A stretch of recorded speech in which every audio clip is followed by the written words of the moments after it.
My name's Sam Edgington and this is Trinity Rock and Pop, Bass Grade 6 Improvisation. At the top of this piece it says Latin. Now Latin usually means it's going to be a bossa nova or Latin jazz. Some bass players to check out would be Andy Gonzalez, John Patitucci and Bobby Rodriguez. In terms of the harmony here, it's in a jazz style, but we've got chromatic chords and some temporary key modulations. It's not all diatonic. Here's an example of a standard bossa nova.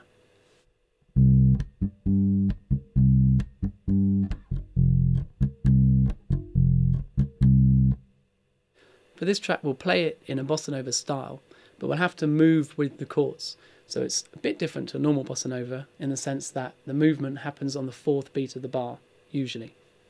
So as we're playing through it, keep it simple following the chords, but don't make it too pedestrian. Change the rhythm up slightly, but never losing the groove. Mostly stick to 1 and 5, and sometimes playing other degrees of the chord as well, with some light fills.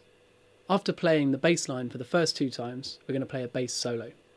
Try and think of it in a linear way and picking out the chords as individual, but also as part of the whole story of the piece. We can't play one scale over the whole piece. We need to play notes that reflect the chords too.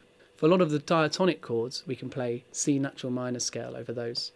When we get to the G in G7, we need to play C harmonic minor or G mixolydian. For the B flat and E flat chords, we've got to be careful too. That sort of implies a modulation into E flat major.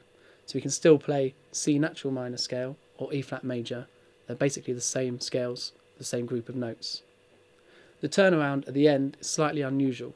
In a minor key like this, normally it would be D minor 7 flat 5, but here we've got D7, which is a dominant 7th chord, with F sharp and A, so be careful of those notes too.